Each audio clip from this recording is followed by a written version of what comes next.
Welcome back, everyone. Today we have with us Professor Dr. Shriram Cholia ji.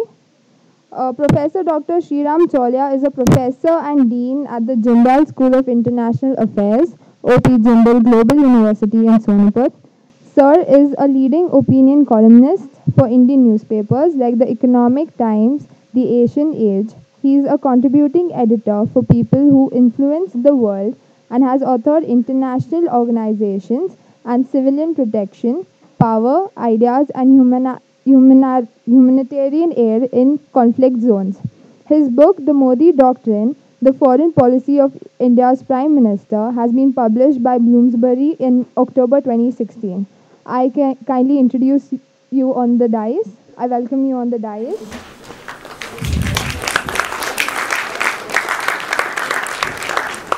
I would like to request Mr. Shubham Dubey to welcome Professor Shriram Cholia.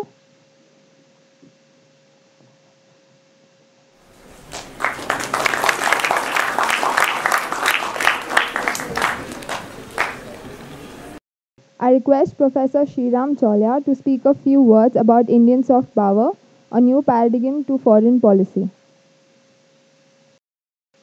Thank you so much. नमस्कार सबको। मैं दिल्ली से आया हूँ, तो थोड़ा सा ज़ुकाम लग गया क्योंकि वहाँ बड़ी गर्मी है एंड उमस है, और यहाँ पे तो बड़ा खुशहाल मौसम है।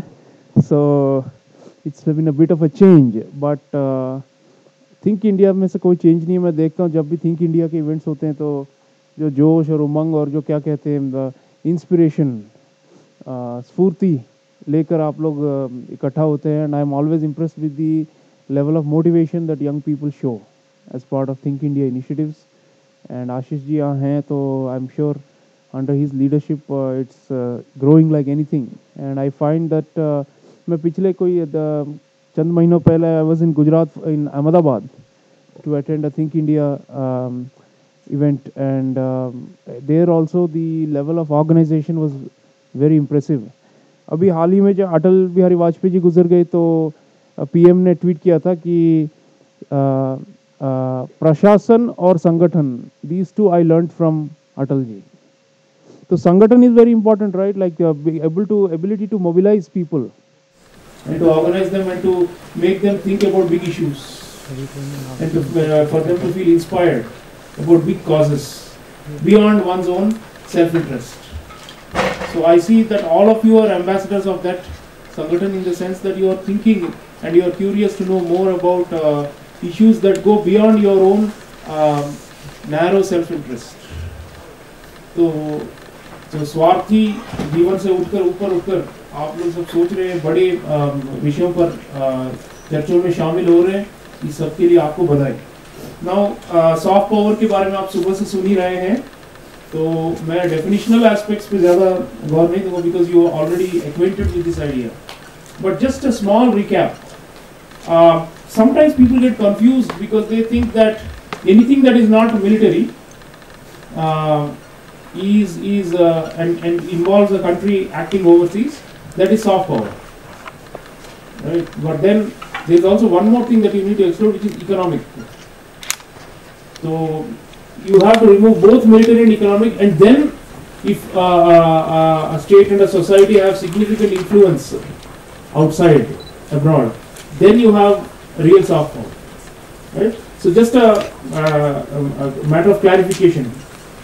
कभी कभार लोग समझते हैं anything to do with non-military means of spreading influence is soft power, but it's more, it's not, it should be non-military and non-economic, तब जाकर so in other words, आपने किसी को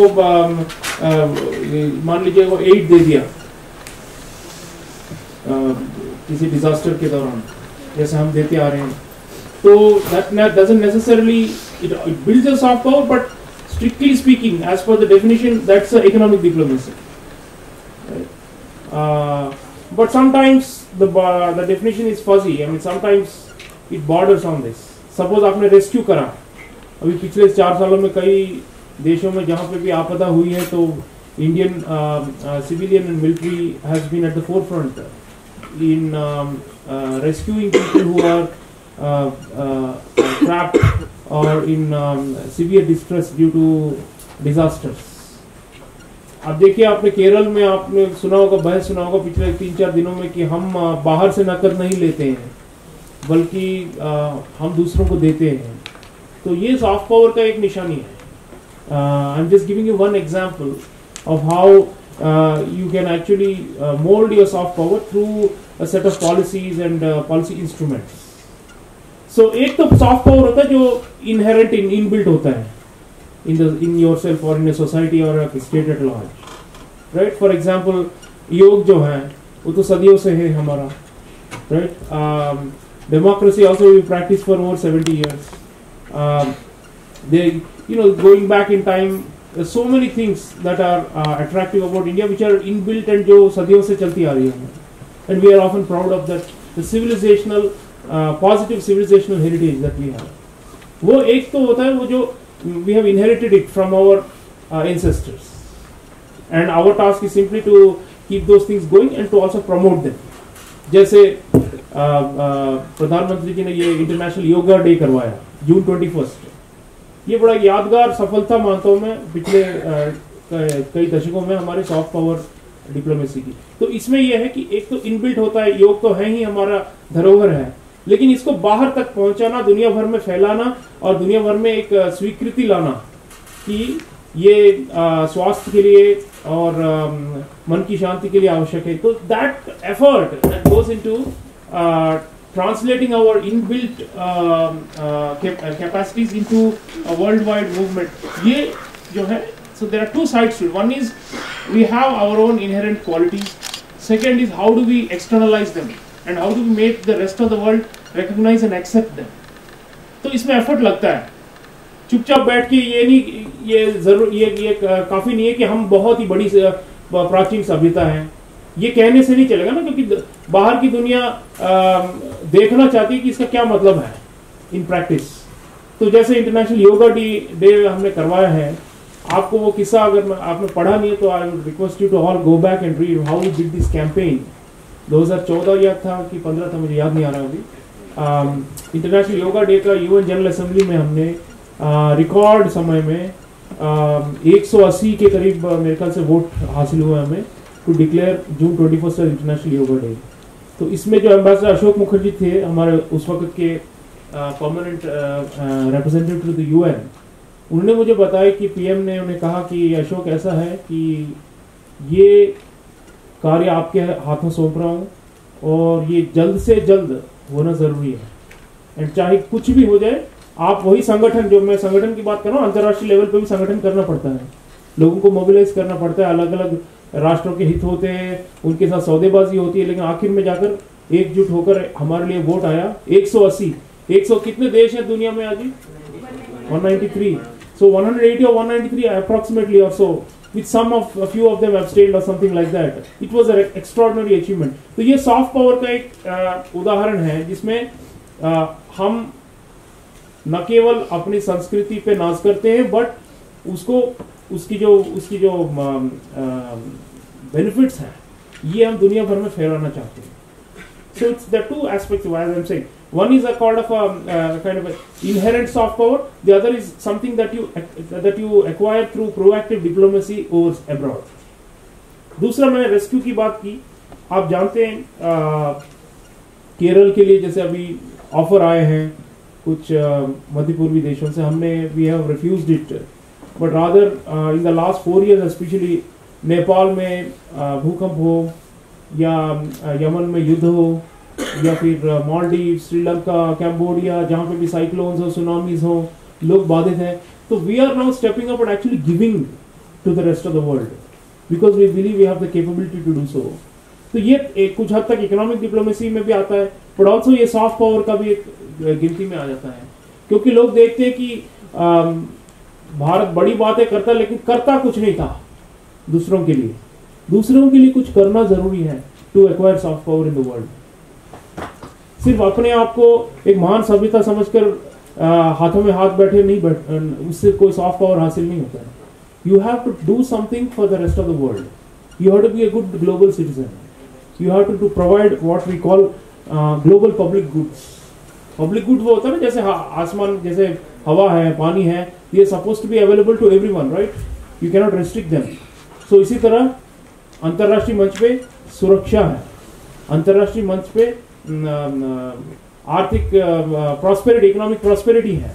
इस तरह की चीज़ों को अगर हम बढ़ावा दे पाएं तो ये it's a kind of doing international social service, and that is one way, important way by which we acquire soft power. तो मेरा शीर्षक था कि a new strategy of foreign policy. But आपको याद, इवन आप साम्राज्यवाद के इतिहास में देखें, go back to empires, you will find that जितने भी बड़े बड़े ये सभ्यताएं, संस्कृतियां बनी हैं या फिर एम्पायर्स थे, इन सभी में ये क्वालिटी था कि कुछ ना कुछ ये विश्वास दिलाते थे बाहर के नागरिकों या बाहर के दूसरे प्रांतों के लोगों को कि हम आपके लिए कुछ कर सकते हैं, आपके भलाई के लिए कुछ कर सकते हैं. We can bring benefits to you. That is the essential thing, providing public goods. तो इसमें एक और उदाहरण दूंगा. आप जानते हैं प्रधानमंत्री जी ने ये इंटरनेशनल सोलर अलायंस बनाया, ISA. इसके कोई 120 से ज्यादा, जहां तक मुझे लास्ट काउंट याद है, सिग्नेटरीज हैं, मेंबर्स हैं. And France and India are jointly co-hosting this. I think when Emmanuel Macron was here, he visited Chandigarh, I think, where we have set up the headquarters for this solar alliance. Now solar alliance, सौर ऊर्जा और हम सूर्य देव की पूजा करते, ये सब तो हम जानते हैं अपने आप में, लेकिन बाहर की जो दुनिया है वो उससे इम्प्रेस नहीं होगी. उसके लिए ये जानना जरूरी है कि भारत क्या कर सकता है उन सब के लिए, ऊर्जा के क्षेत्र में जिसमें कमी है सबों की. तो again, when you create a solar alliance of this scale, it's unprecedented. इस तरह का आज तक किसी ने इनिशिएटिव नहीं लिया कि रिन्यूएबल ऑल्टरनेटिव एनर्जी, जिसकी बहुत दरकार है हमें because of this climate change crisis. We are not only setting up solar alliance but also meeting our own obligations as a good global citizen. कैसे? पेरिस क्लाइमेट अकॉर्ड में हमने voluntary commitment दिया था कि 2030 तक 40% of all our energy mix होता ना, fossil fuels, non fossil, renewables सब मिलाकर, जो 40% तक हम रिन्यूएबल्स पे निर्भर रहेंगे 2030 तक. नाउ जिस रेट पे wind and solar and nuclear बन रहा है पिछले 4-5 सालों में, आप देखें कि मैंने सुना है कि 2025 या उससे पहले ही हम ये टारगेट हासिल कर सकते हैं. तो देखिए कितना बड़ा ट्रांजिशन है. अब देखिए, लोग कहते हैं कि डेवलपिंग कंट्रीज में फाइनेंसिंग की जरूरत होती है और ऐसे ही आसानी से रिन्यूएबल्स की तरफ हम बढ़ नहीं सकते हैं. इससे कि कोल जो है, कोयला है, ऑयल, फॉसिल फ्यूल्स, इसी के बदौलत चलता है electricity generation, whatever is happening. अभी भी हमारा एनर्जी मिक्स में आप देखें तो कोयला नंबर 1 है, but it's one of the most polluting forms of energy production. तो पर यूनिट ऑफ इलेक्ट्रिसिटी जो कोयला से बनता है उससे कितना प्रदूषण होता है आप जानते हैं. So solar alliance, meeting our own commitments to Paris, ये सब जो है, ये सब निशानियां होती है of being a good global citizen. तीसरा, डिजास्टर में भी अभी मैं कुछ लिख रहा था for international publication. United Nations ने तारीफ की है भारत की कि ये पहला देश है ऐसा जिसने पिछले 2-3 सालों में okay, sorry, so I'll stick to English. So the UN has recently commended India for being the first, not the first developing, but the first overall country to adopt national as well as local plans for disaster relief and management. Now, of course, it's very unfortunate we lost more than 400 people, civilians in the Kerala floods. But from what I have read and heard, the damage could have been infinitely far worse if not for the efforts and the preparedness. So, in other words, the kind of topography and the kind of flooding that happened could have cost tens of thousands of lives. And of course, property damage cannot be halted, but we did succeed to a great extent in saving as much life and property as we could. So the point is, we have a very sophisticated disaster management, and we are also offering this on training for other countries, for other developing countries as a model. Likewise, in energy, for example, have you heard of the Barefoot College in Rajasthan? Now they have been involved in training African grandmothers in solar electrification. These are small, frugal innovations that India does, in which we are very good. And last but not least, Prime Minister also brought in something unprecedented, which is a kind of satellite diplomacy. Are you aware that there is something called a South Asian satellite? How many of you have heard about it? It is orbiting. It is orbiting space and generating public goods, not just for our own country, but for almost the entire neighborhood, barring one neighbor who doesn't want to participate in our joint endeavors due to political reasons. So, South Asian satellite, Prime Minister had promised it at a SAARC summit, I think 3 years ago, and it was delivered in record time. So these are some things that we don't realize in the passage of time, but these are important achievements in soft power, right? We gave something to needy countries that rely on Indian leadership in space technology. That's something to be proud of. That's something that we are doing because we are consciously trying to improve our image in the soft power standings. Promotion of yoga and Bollywood and those kind of things, or tourist places, is not sufficient. We need to do some kind of signature initiatives like the Solar Alliance, like rescue diplomacy, or the satellite diplomacy, as I mentioned. These are some of the innovations that need to be done consistently. Now, even our development aid or cooperation that we do on a long-term basis for fellow developing countries, often we claim that it is qualitatively different from what the Chinese do. Excuse me. That it is qualitatively different from what the Americans do, and so on. How are we different? We say, one, we are consultative. Host countries which receive Indian development assistance do not face any impositions from us in the form of political conditions. The Chinese do that. The Chinese aid, even though it's much, much, much larger than what India does, is built upon a mountain of debt. So there's a lot of credit that they give out, and when the poor countries are unable to repay, then the assets are transferred to China. That's what happened with the Hambantota port in Sri Lanka. That's what they're doing in Myanmar with Kiau Phu port. And that's what they've been trying to do elsewhere. Recently, the Prime Minister of Malaysia, the new Prime Minister, Mahathir Mohamad, said that we do not want a new kind of colonialism. He said this while he was in China. And it was very clear who he was referring. Because Malaysia also, under the previous regime, had assumed enormous amounts of debt from China for infrastructure projects, loans. That's what they've done in Africa. We don't do that. Our scale of lending is smaller, but it's more targeted, and we often build the capacity of local people. I'll just give you an example of our soft power in Africa. There is a former leader of Tanzania called Jakaya Kikwete. Now, Jakaya Kikwete once said, all the hospitals in my country and the health centers are built by Chinese funding and Chinese engineers. All the doctors and the nurses working in my country are trained by the Indians. Okay. So what I'm trying to say is that is the difference between us and Western aid also comes with conditionalities of a different nature. Western aid, for example, the World Bank and the IMF, their principles have always been assistance with conditionalities that lead to some kind of change in the market conditions in the recipient country. They used to call it structural adjustment in the past. And the idea is to promote privatization, bring in foreign players and all that. That has always been the Washington consensus agenda.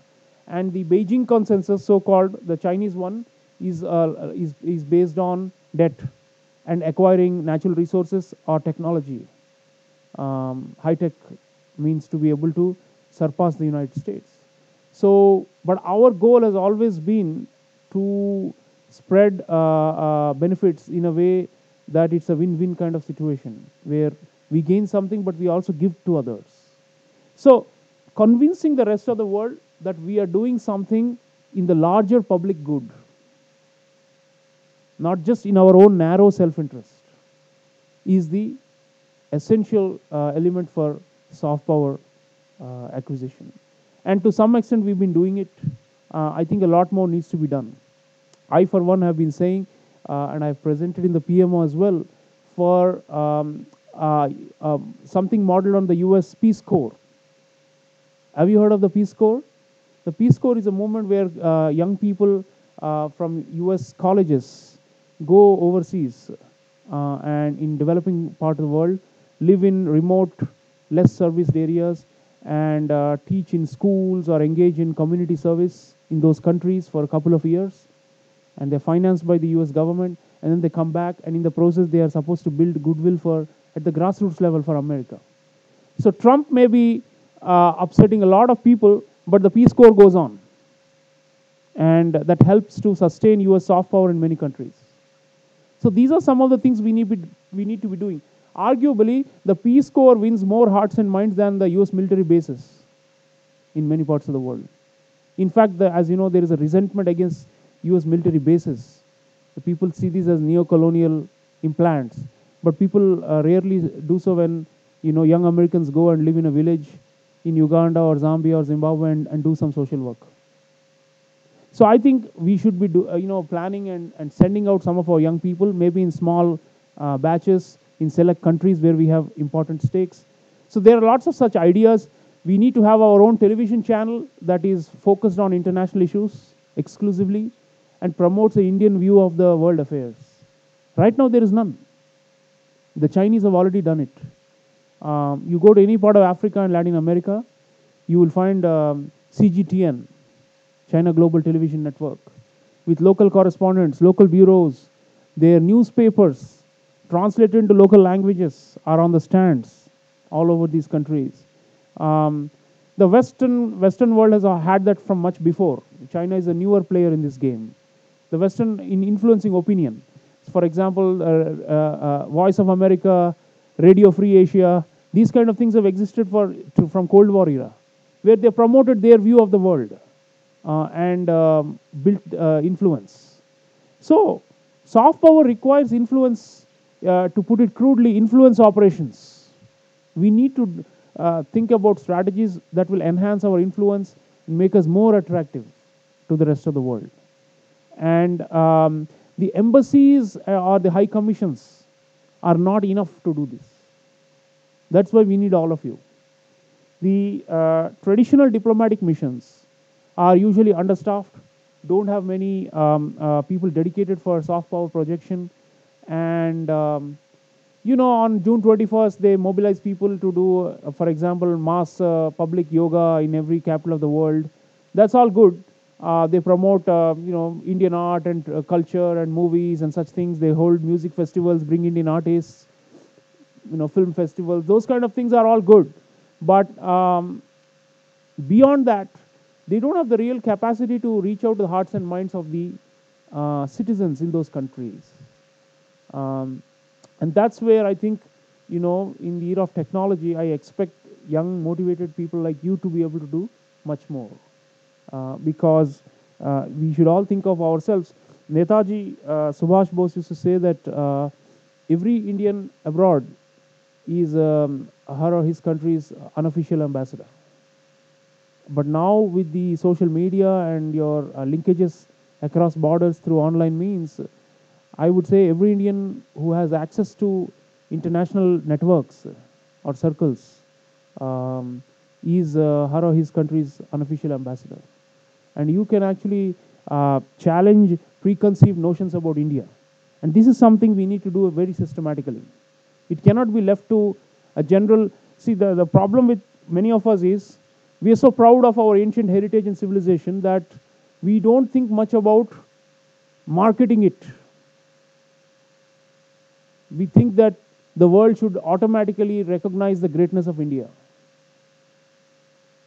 Frankly, it doesn't work that way. It's a very competitive place. The international space for soft power is quite competitive. I urge you all to go online and look at a ranking called Soft Power 30. 30. It's a website run by consultancy based in London called Portland Communication. Portland does an annual ranking of the top 30 countries in terms of soft power. They have a way of measuring it based on reputation, based on influence, many things. The impression that other people around the world have about this country. And despite the best efforts of our Prime Minister, he's been like a super salesman of India, as you know, all over the world. And he has actually connected with the grassroots, with societies around the world through his public diplomacy. Still, we are lagging far behind most of the other countries in this ranking. So there is something that is missing. Now, why? I saw the program. One of the panels you had earlier was on tourism, for example, or our educational system.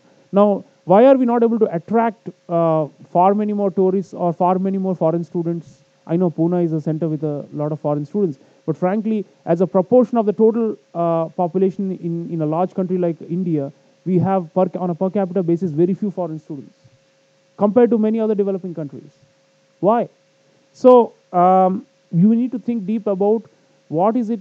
I mean, and the tourism, by the way, has been impacted badly by all these unfortunate incidents of sexual assault, especially in northern India. So we do have an image problem. Let us not be smug and think that we are great and everyone should accept it that way, right? It's a very dynamic world, impressionistic world. People are going by, what is being talked about as a problem in any particular country, right? And so India is perceived in negative light by on some accounts, and we need to tackle that. Now, even on the issue of racism, there has been some very unfortunate incidents of violence against African students in India. You would all be aware of those. Some, unfortunately, even leading to deaths. I remember there was a spate of these incidents in 2015, I think, on the eve of the India-Africa Forum Summit, when 42 heads of state had come to Delhi from Africa. It was the largest gathering of foreign heads of state, presidents and prime ministers. Now, before that, the ambassadors and the high commissioners in Delhi were all outraged by this spate of incidents, saying that, we will boycott this whole thing, and the IAFS will fail if you don't do something about the racism prevalent in the society. And it is, let us be frank about it, we have inherited some biases, including color bias in our society. Many people display this, right? And the notion that people of African origin or African descent or Africans are somehow inferior to us is ingrained in many people's ordinary Indians' minds. There is a kind of a hierarchy we have created where white people are supposed to be superior, Asians are somehow in the middle, and black people are at the bottom. So these kind of things hurt our image. And all of you need to be working towards cleaning up our image on these kind of issues, and to convince young people, especially young people, to respect the greatness of other societies and civilizations, and not to be supercilious or to be condescending towards other races and other ethnic groups. Very important. So there are so many other things I can go on and on about what needs to be done for soft power. But the bottom line is this: we have some inherent strengths. We need to project them better, and we need to come up with new ideas and new proposals and ways and practical ways of being able to convert these into foreign policy gains. Now, doing film festivals and, as I said, yoga is not enough. We need to think about new ideas. I challenge you to think of new ideas, cost-effective ideas. If you're putting a satellite at a very, very frugal scale, costing very less, but is providing general benefits for our entire neighborhood, that's great. We need to do more such things. Think about more means by which we can fill the needs of other societies. And at the same time, sometimes what has held us back in this whole soft power race or competition is the notion that India has too many problems and we need to first address and fix our problem before heading out to help others. I think this is a completely misguided notion. If we are going to wait until we fix all our domestic problems and then go out and help others, your generation will never enjoy the benefits of Indian soft power and India's global rise. We'll have to wait maybe 3, 4 more generations, right? And we are impatient. We can't wait for another 50 years before we go out and do some good in the world. So it has to happen simultaneously, right? You can't, it's not an either or it's not a sequential thing. Um, as per most, like if you take the World Bank estimates, we still have 25% or more of poverty in this country. If you use the $1, $1.25 standards, it may go up to even 30% or more, right? Now, we still don't have enough toilets for our people, and the Prime Minister has been striving for this especially. But that doesn't mean that we don't send out a satellite or we don't support other societies. Just on 15th of August, the PM announced that we are going to become the 4th country in the world to send a manned space mission. Already, as you know, we have the moon mission, the Chandrayaan and the Mangalyaan that have been happening. But a manned space mission we have never sent. Uh, in my childhood, I was probably 5 years old when Rakesh Sharma went into space on a Soviet satellite, Soyuz. And I remember that I grew up on tales of Rakesh. You're all too young to know this. But we were all so fascinated by images of Rakesh Sharma. And, in that white space suit and collecting scientific evidence that they said will, enable meteorological predictions and these kind of things. And help with farming and all kinds of practical utilities of space technology. Now, the point was we relied on the Soviet Union to do that at the time. Today we are saying we will do our own manned space mission. It is going to cost us $1.7 billion approximately, as per the ISRO, the Space Research Organization. Now you can say, Arey Baba, we are so poor and how can we afford a $1.7 billion satellite? Why don't we first focus on poverty reduction? I think that's a wrong way of looking at it, because satellite technology enables poverty reduction, not only in our own country but for others. So you need a kind of a leadership mindset to win in soft power. You can't be a follower and say, oh, maybe, we are still too backward and we need maybe another 2-3 years. After 50 years, I think we can think about soft power. No, I think the time is now. It's already we are late. Our democracy is supposed to be a major strength. We often are proud about the fact that we are the world's oldest democracy. Sorry, the world's largest democracy. In a way, we may also be the world's oldest if we think about the city republics that used to exist in the Vedic era. These, I think, predated the Greek ones, or more or less were at the same time. So the point is, we take pride in this. We often mention this in diplomacy. For example, when, a U.S. leader and an Indian leader meet, we often say the world's oldest democracy and the world's largest one are meeting. That kind of thing. Shared values. We have something in common. But the question is, how is it our strength? And in what ways are we using our democracy to impress other people around the world? Now, the Chinese, they're throwing around a lot of money, as I said. Their overseas development assistance is far, far, far bigger. It's more than 50 times or 100 times bigger than what we give out. But they have a problem, a big image problem, an even bigger one than us, which is because of its one-party authoritarian communism. And under the current administration of Xi Jinping especially, it has gotten a lot of negative publicity worldwide for being a highly dictatorial and authoritarian, and going back to the level of Mao Zedong of the 1960s and 70s. That's the degree of control and extreme personal concentration of power in the hands of one person that's going on there. Xi Jinping is practically like a one-man strong man right now. He has more or less broken even the collegial leadership basis on which the earlier model of Chinese authoritarianism was based on. Now it is personality-centric, like during Mao's time. So China is getting bad rap for this.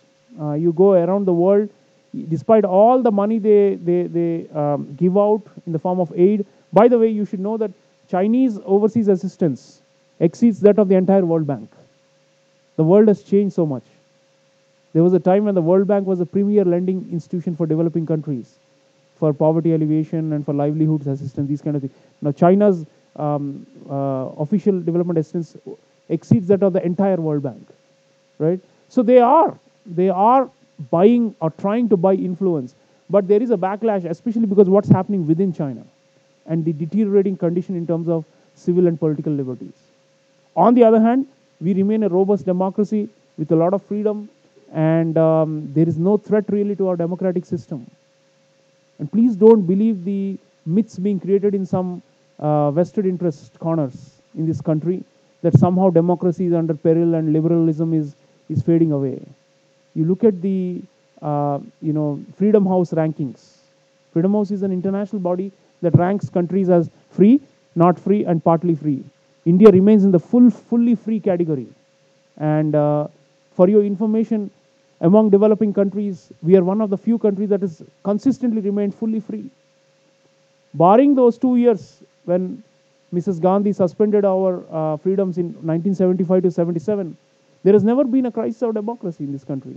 At least the electoral democracy and the procedural democracy. You can argue that maybe, corruption and accountability issues remain. Yes, but our procedurally and structurally, we are a democratic country, and we're widely accepted as one. So that's a big advantage. Prime Minister often talks about the demography, democracy, and demand as the three big things that are attracting the world to India, the 3 Ds. That's absolutely right. We are also attracting a lot of foreign investment into this country. And the image change is the biggest thing for soft power.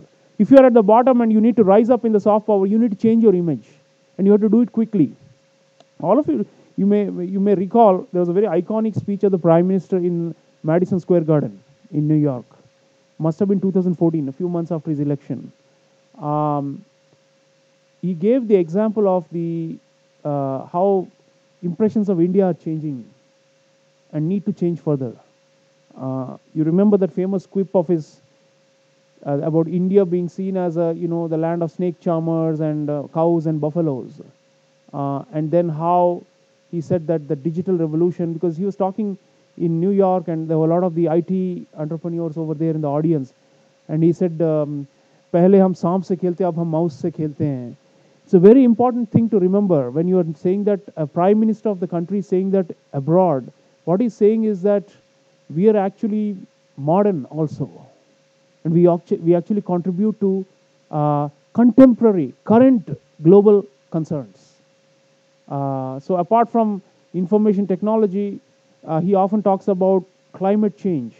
I've already mentioned how we are contributing to that cause. It's a big global governance crisis, and we are acting as good citizens. While the Americans are stepping back, we are stepping forward in this. Terrorism, that's another big thing. Prime Minister often, wherever he goes, he looks for Mahatma Gandhi statue to be inaugurated or some memorial to Mahatma Gandhi, and he has done this in many countries. And consistently, the messaging is this: if we had followed his simple lifestyle and his frugal ways of living, we would not have climate change crisis of this proportion. We would definitely not have extremist fundamentalism and violence like we are seeing with ISIS and other groups. So, terrorism, climate change, violence, for all these, there are solutions that India has, but we need to market this better. And I think it is not enough for Narendra Modi to say this. Each of you needs to act as the unofficial ambassador, go out and tell the world that this is the true picture of this country and that we have some potential. We have weaknesses and drawbacks, and I've mentioned some of those. But we have some potential we can give. To be a net giver than being a net recipient. That's a big thing. That's a big transition.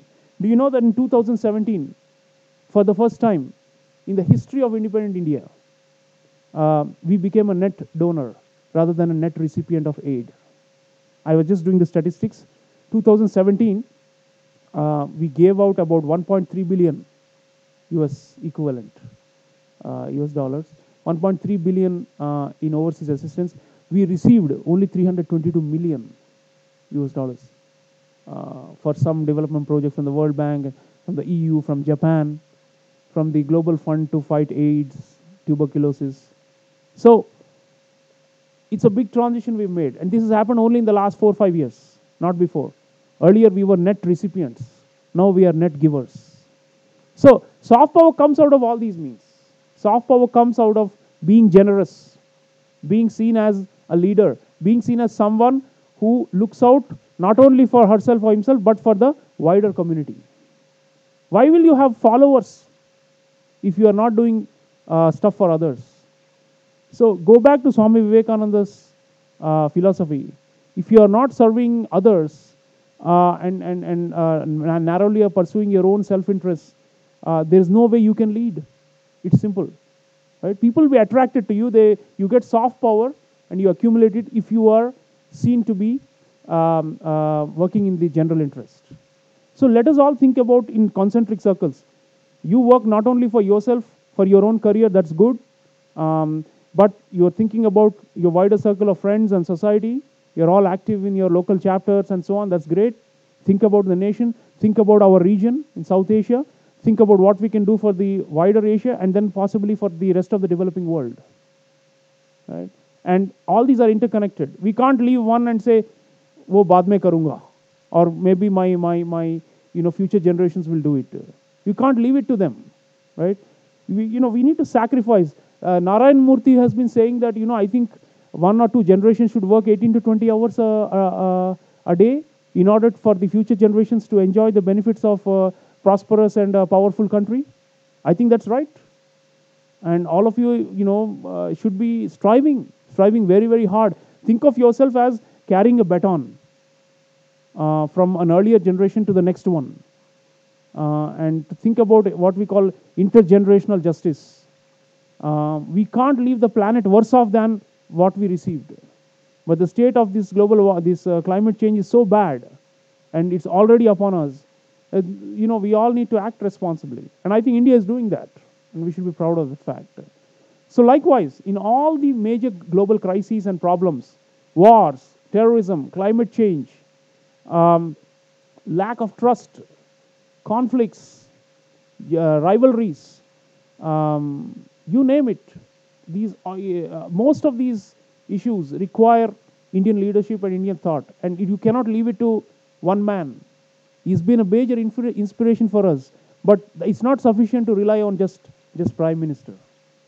He's almost like a one-man army, frankly. I mean, when I was writing my book, I was arguing that, how will the Modi doctrine, which includes soft power and cultural diplomacy in a very big way, how will this sustain itself in the long run? He may not be with us after 5 years or after 10 years or 15. Then what happens?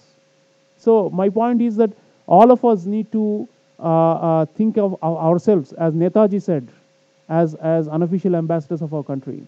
Whether you're physically in this country, you're traveling abroad, interacting with people overseas, make them feel like India is something that they look up to. Of course, we are all nationalistic and we feel proud of ourselves, but as I said, that's not sufficient. The Prime Minister said that his goal is, in the past we used to say, we used to be good at communicating what India wants in the UN, in other multilateral bodies or one-on-one with various countries. Hame ye chahiye, ye chahiye, ye chahiye. These are our interests. Okay. He says, I want to create a foreign policy environment where we generate what the world wants. We produce those public goods that I'm talking about. So think of a future where we are creating those opportunities for others. Not just within our country, but less fortunate ones in the developing world. That race, that competition for influence used to exist even in the 1950s and 60s. And we lost to the Chinese decisively. In fact, the greatest humiliation we faced in 1962 in the war with China, none of the developing countries whom Pandit Nehru was cultivating stood up for us. None. No African country, no Asian country, with whom we were building the non-aligned movement and all these, nobody came to our even verbal support. Most of them stood neutral or backed the Chinese. Why? Because they were giving out aid, they were buying loyalty, buying influence. They had a different approach. They were far more aggressive. I'm not saying buy loyalty and throw money around, but let us still be strategic. Soft power is not something that will slowly creep and gradually accumulate. It's something for which you need to be strategic and very, very pointed and precise in those practical stratagems I'm talking about. We have to create those practical stratagems. Otherwise, as I said, your generation would have lost the fruits of India's rise. We'll have to wait for 2050 by the time or beyond. I'm not going to live long enough to see that, but I hope that you are all, young people, you have the opportunity to see India as a great power. That is the Prime Minister's vision of making us what he calls a leading power in the world. It's not an overnight task. It's a monumental task. And it requires, जन भागीदारी कहते हैं ना हिंदी में, it requires that large scale public stakeholdership in our role in the world, in foreign policy, and in all these areas that I just mentioned. Without that, we will just muddle through and not be able to create a significant impact. Right? Creating an impact on the world is something that should come inherently to us.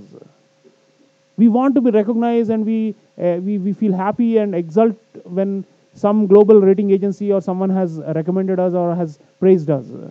Why? We are thirsty for recognition. Let us not be shy about it. Let's not be diffident about it. There was an era when there was a book by Professor Amitabh Mattu in 2010 or 11 that it was titled India Reluctant Superpower. We don't want to be seen as powerful. We are somehow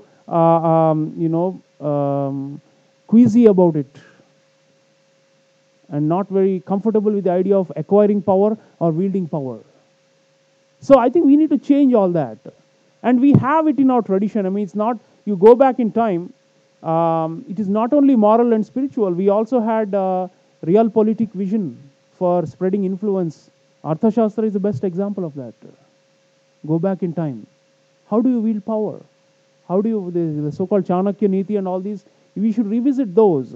It may not be fully relevant for an era of globalization, 21st century and all that.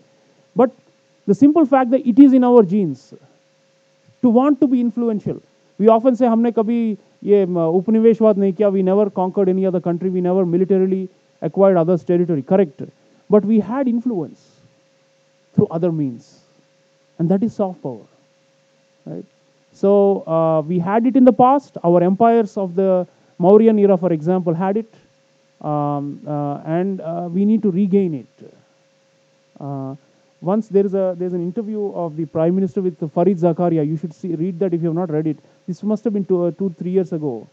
And the first thing he asks is, what is your vision for India? And Prime Minister replied in Hindi, एक ज़माने में भारत को सोने की चिड़िया कहलाया करती थी, right? As in something that was so extraordinary, like a golden bird, and one that was not caged, but that used to fly freely. So to regain that, maybe it's a myth of a golden era, but at least we need myths to be able to mobilize the society and to rise collectively. So let us all think about how we can restore that greatness. People say 21st century is going to be Asian century, Chinese century, Indian century, I don't know what. There are many formulations. But we cannot create that on the basis of military conquest or empires. The British Empire or the American one was based on military bases and on using military force to be able to dominate other parts of the world. Even now, the Americans are relatively declining to the Chinese in economic terms, but militarily they still remain superior. But when we're talking about India, not an empire, but a civilizational power that has vast influence worldwide, not just in our neighborhood, but in faraway parts like Africa, Latin America. For that, we need to have a very, very decisive soft power strategy. And citizens' participation, public, young people, all of you should come up with new ideas, suggest it to policymakers. We cannot leave it only to the bureaucrats. ये IFS babus नहीं करेंगे ये सब. It requires free thinking, out of the box thinking, and it requires all of you to be highly imaginative and creative. So I'm inviting young people like you to be, as Subhash Bose used to say, unofficial ambassadors of India. Thank you very much.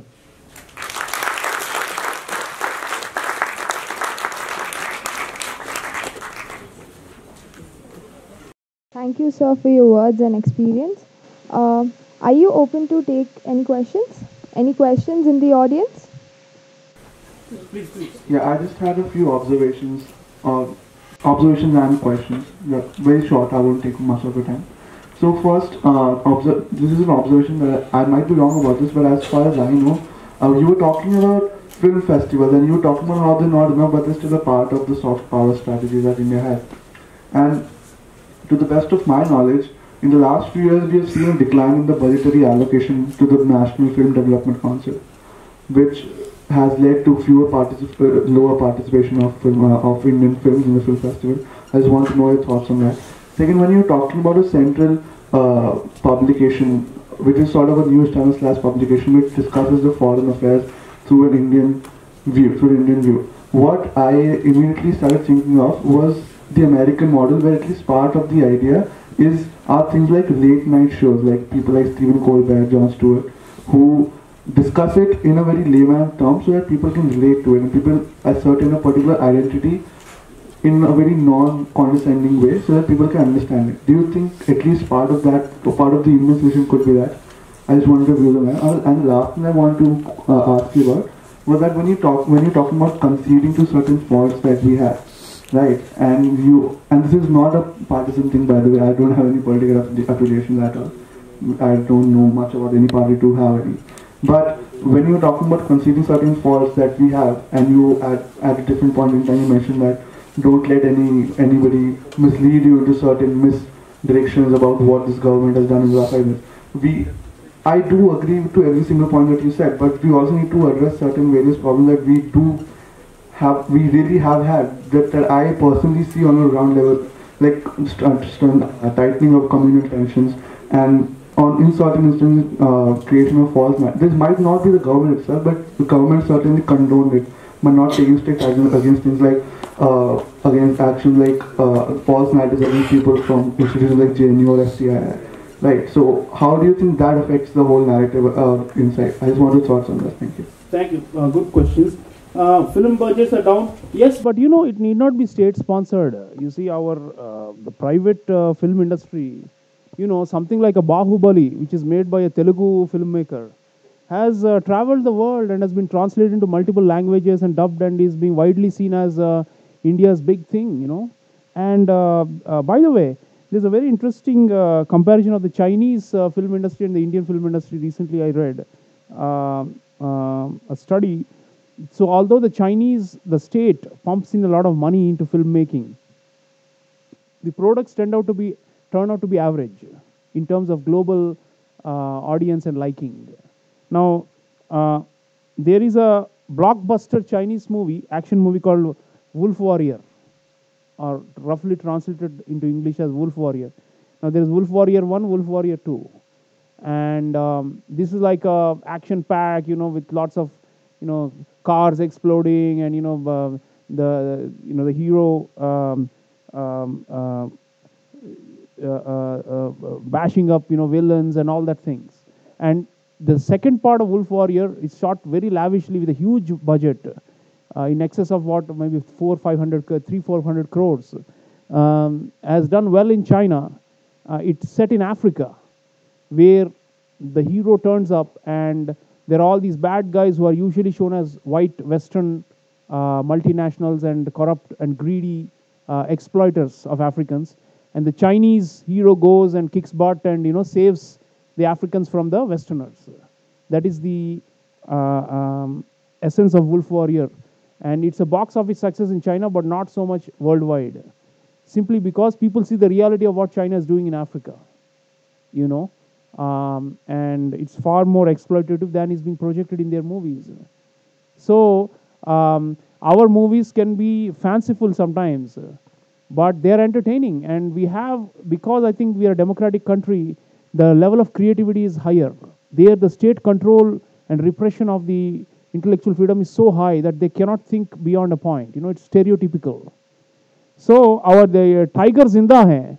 Now, if a movie, if a raw agent can actually go and destroy ISIS, I mean that's really fanciful, and I wish we had those kind of capabilities. We don't, but still, it's entertaining, and it has been watched worldwide and dubbed into different languages.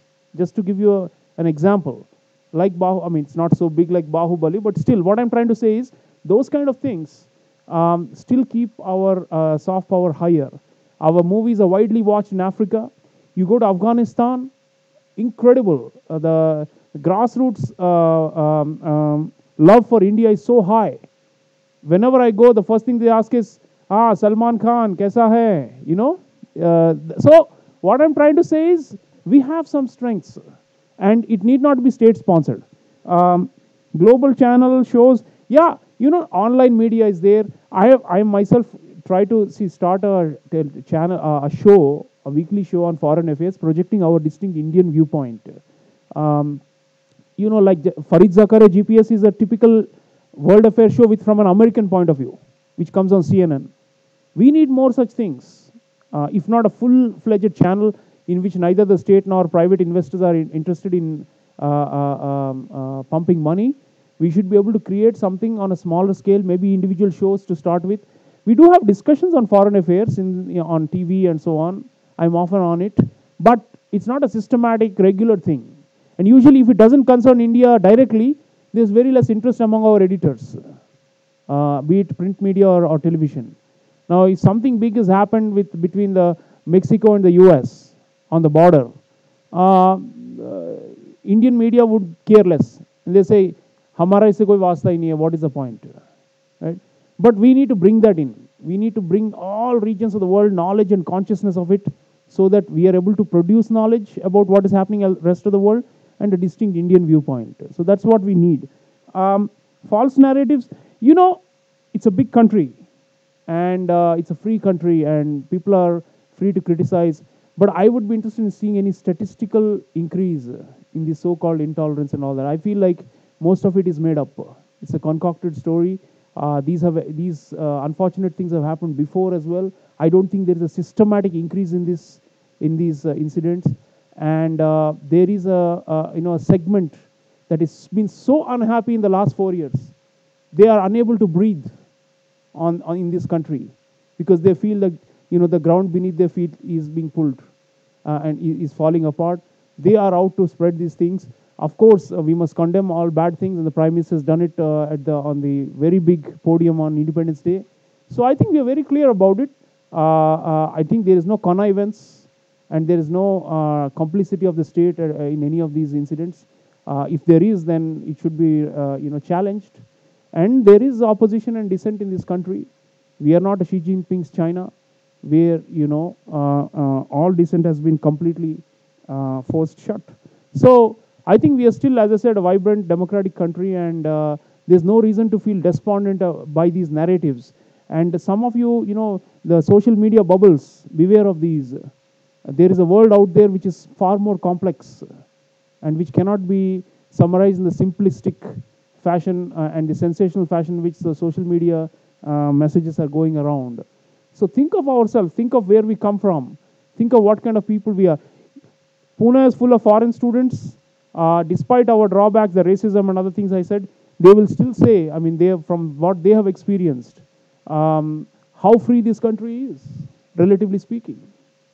So you talk to Iranian students, you talk to Afghan students. I know there are so many hundreds of them here in Pune.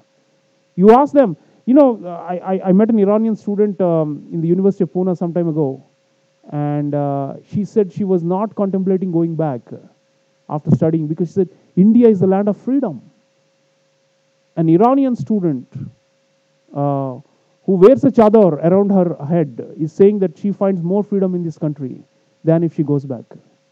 Because there they enforce the veil and far many more strictures in the name of the theocracy. So I'm not saying gender relations are great. I told you already we have a problem and we have an image issue, and there are serious instances of violence against women which we must counter. But what I'm saying is, relatively speaking, we are still a role model for the developing world. And let's not Forget that whenever people say, oh, there are vigilante groups that are killing minorities. It's not so simple. And I don't think that statistically it's of a huge magnitude, that it's like a massive national crisis or something as it's being made out. So let's not create bubbles. That's my humble request. Okay. Other questions or comments? Yes, please. वो mic दे दीजिए उनको.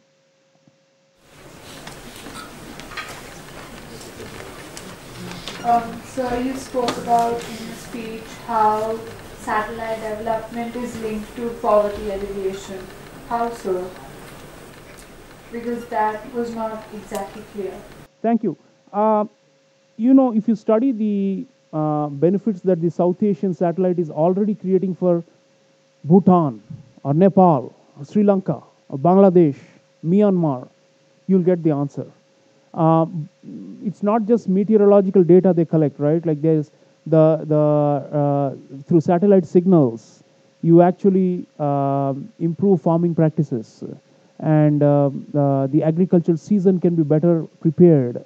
And then there are so many other benefits that a scientist can better explain than me of space shuttles and satellites, and how they generate scientific data and indices that are helpful for planning for the poor. So I think the benefits are enormous and across different sectors.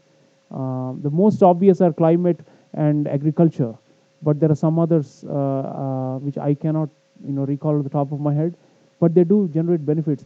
So especially if it's a frugal innovation like what we do did you know that was it Chandrayaan, the first one, was cheaper than Interstellar, the budget of Interstellar, the Hollywood movie. Yeah, Mangalyaan, sorry. Yeah, Mangalyaan. Mangalyaan was cheaper, and obviously the benefits are far greater than what a sci-fi Hollywood movie could do, right? So that's something astonishing. And you look at, did you know that last year we launched, or 2016, we launched 104 satellites in 20 minutes or something, or 18 minutes, all in succession, which is a scientific feat. So we have been able to do that because obviously we have some great scientific minds, but also because we have that jugaad, that ability to do things at a very, very low cost, right? That's our uniqueness. That's something, and it spreads benefits for others, and that's the big point. Okay, any others?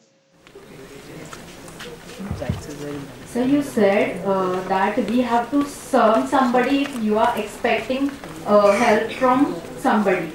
So you think that what do you think? India is able to serve somebody that we have, as we are not economically so strong. We still have a problem of poverty. We still have problem of economical instability. We still have problem of illiteracy. So rather than agricultural product, we don't have anything to serve anybody. So what kind of serving you are saying about? Okay, see, I had addressed this in my talk. I was saying that it's not either or. The task of socio-economic development in our own country remains. And but I'm saying that simultaneously we should be venturing out as a determined player in the soft power arena. So I'm not denying. I myself mentioned that 25 to 30% is approximately the poverty rate as of today. So malnutrition rates are still high by world standards. Women's participation in the labor force is low by world standards. We have problems.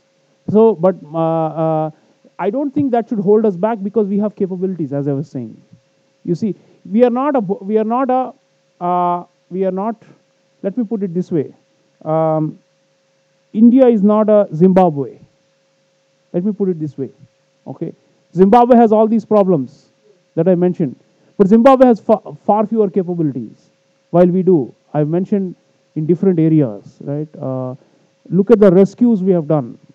You study the Operation Rahat, the one we did after the war in Yemen broke out and thousands of citizens. Did you know that the Indian Air Force and Navy rescued citizens of 47 countries? Zimbabwe cannot do that. The Chinese could not do that. We did it, right? So, in other words, there are areas where we have inherent strengths and strengths that we have developed over time. For example, in space technology, for example. It would be good, it's a very fundamental question you asked. It would be good to make a list of 10 things in which India is really good. If not number one, we are really good at 10 things that the world appreciates. Let's make a list, all of us. Let's do our own small research. You will be surprised to find there are many, many things in which we are good. So that's what I'm saying. Not to let the negatives pull us down, but to acknowledge the negatives, but also simultaneously move forward. But sir, we know this idea of soft powers right from before our independence, and after independence it is approximately 17 to 71 years we passed, and within that period also we are still having these problems with us. So do you think in future how much would be the efforts people are taking into my question is that where we are lacking, what are the elements wherein we are lacking for not promoting soft power for our country? Yeah, as I said, leaving it to the bureaucracy has been one of our biggest drawback. We think the foreign policy is only done by Ministry of External Affairs and nobody else has a role to play in it. We just passively sit and observe. We have not had an involved citizenry in global affairs, and that needs to change. That's the first point. Second thing, I think we were very, very, very narrowly focused on our own sub-region only in the past. Foreign policy meant automatically neighbors, nothing beyond that. In last 4 years, that has changed. Last 4 years, we are saying we are active in Africa, we are active in Latin America, we want to do something in the Middle East, in East Asia, we want to be a net security provider, we want to be a provider of prosperity to the rest of the world. Sabka Saath Sabka Vikas means generating public goods for everyone beyond ours. So I think the vision has come now in the sense we want to be, as I said, a leading power. Earlier there was no ambition. We were quiet and content saying at most we should dominate South Asia and prevent any outside power from. It used to be called the Indira Doctrine, 1980s. The notion is India wants to remain supreme in South Asia, unchallenged, and it will do anything to push out any external challenger, be it the US or China or the Soviet Union, which may come to encroach upon our sphere of influence. That was all. So our vision was to remain powerful or dominant only in our own immediate neighborhood. So we lack the ambition, we lack the global vision. It's only now that we are developing it. So these are the things that held us back. So we need to think big always, and envisage what we can do for, if there is an earthquake in Haiti, what can India do about it? If there is an Ebola outbreak in Africa, what can India do about it? Let's think like that. Instead of saying, that's not my business, maybe the Chinese or the Americans will take care of it. Yeah? We have to think like a leading power, think big and have the self-confidence instead of always saying, oh, we are tied down by so many internal problems. Okay. Anything else? Any other? Time? Brief one maybe? Let's make this the last question. Sir एक comment है जो non alignment movement थी उसको और strategic होने की requirement थी, ऐसा आपका कहना था अभी। तो मुझे लगता है जब इंडिपेंडेंस हुआ था, जितना महीना पड़ा है, तब रशिया में जो पावर थी तो कम्युनिस्टों की थी। तो उन्होंने तो सीधे सीधे नेहरू जी और जो सबके जो लोग थे उनको कह दिया था कि ये सब कम्युनिस्टों के हस्तगत है। और दूसरी ओर जो अमेरिका की जो पावर थी उन्होंने सीधे सीधे पाकिस्तान से एग्रीमेंट कर लिया था, सेंटो करार, जिससे पाकिस्तान के बाउंड्री पे अमेरिका की जो आर्मी थी वो उतर गई थी।